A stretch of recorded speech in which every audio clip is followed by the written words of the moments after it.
kalau misalnya dari manapun juga datang bersih, pulang harus bersih. Betul. Minimal kalau misalnya ada sampah, ya sampahnya dimakan dulu aja. Kalau nggak ada tempat sampah, ya dikantongi dulu Iya, ya. dikantongin dulu sampai ketemu tempat sampah pastinya. Baik, memasuki acara selanjutnya, mari kita simak bersama sambutan dari Menteri Koordinator Bidang Pangan Republik Indonesia, Bapak Zulkifli Hasan. Kami persilakan.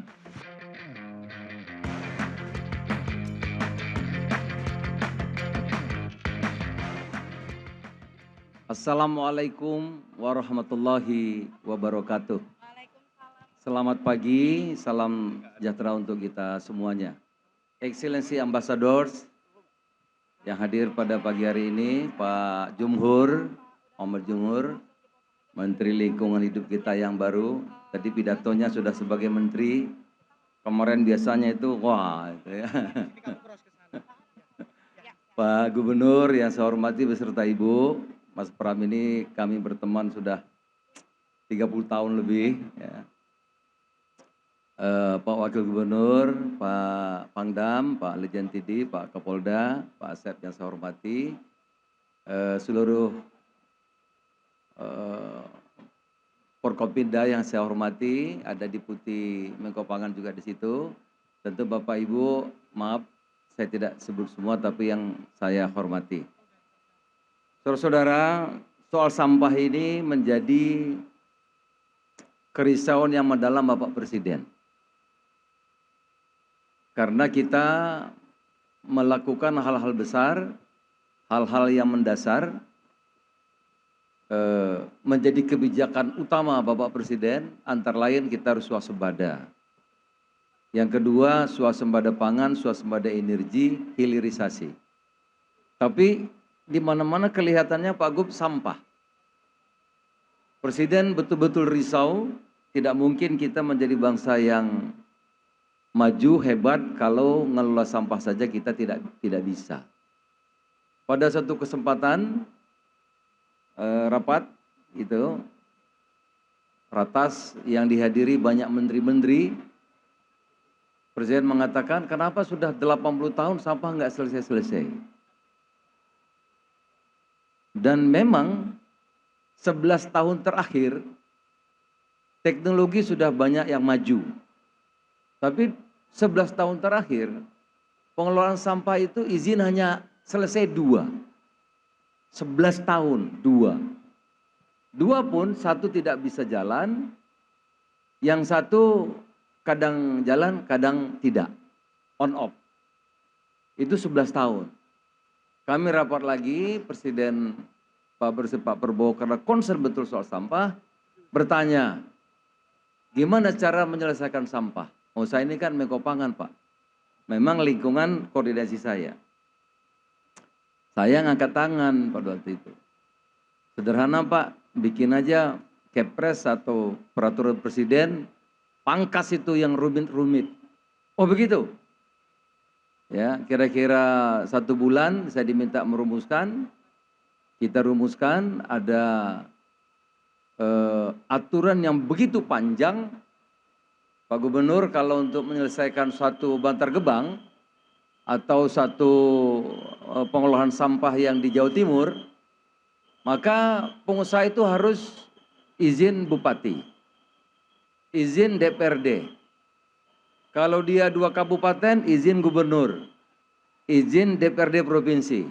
Sampai situ aja pengusahanya udah stroke. Udah stroke pengusahanya. Nanti izin dari Menteri SDM, izin Menteri Lingkungan Hidup, lobby Menteri Keuangan dan izin dari Menteri Keuangan. Enggak habis-habis. Oleh karena itu dalam 11 tahun hanya 2. Kemudian lahirlah Perpres 109,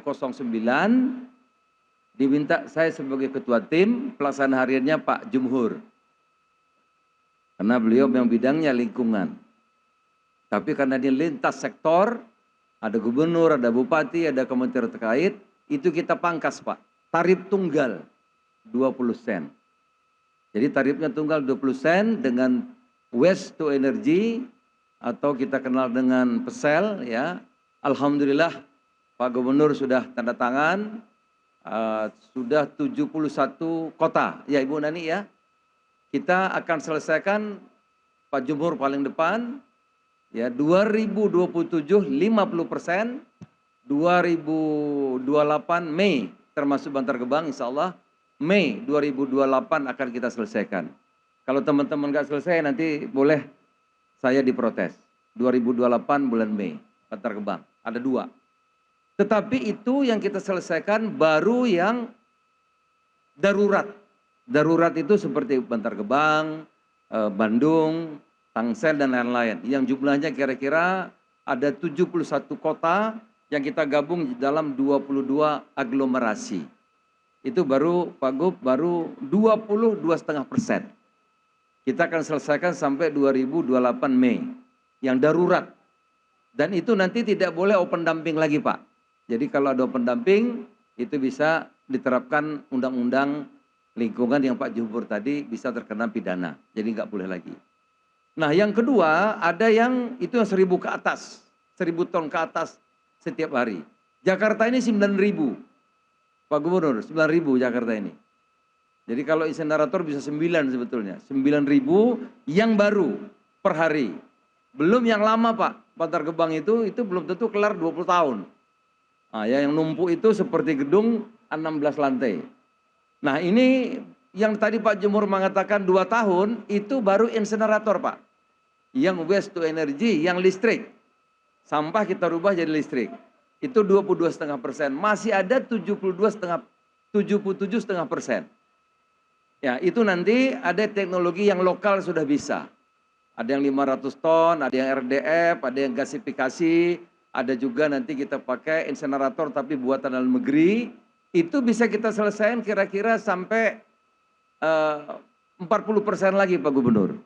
Nah problem itu sampai 2029 kita akan selesaikan. Tapi problem utama kita itu adalah yang rumah tangga. Rumah tangga. Saya senang sekali, saya apresiasi memberikan penghargaan yang tinggi ini dipelopori oleh Gubernur Jakarta, yaitu misah sampah.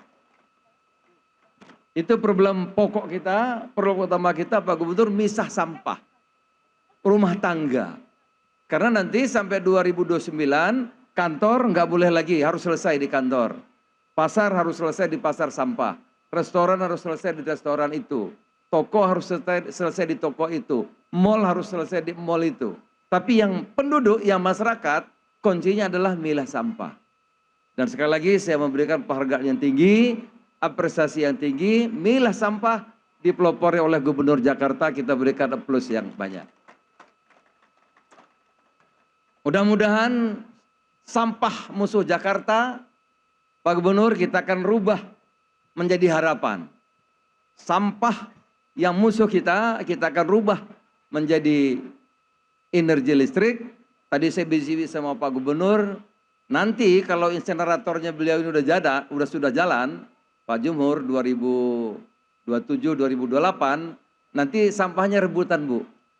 Karena bahan bakarnya sampah itu yang akan masuk ke insenerator diolah menjadi listrik. Jadi dari musuh, dari sampah nanti akan menjadi penerangan bagi kota Jakarta. Terima kasih Pak Gubernur, selamat pagi, Assalamualaikum warahmatullahi wabarakatuh. Jelajahi cara baru mendapatkan informasi. Download Metro TV Extend sekarang.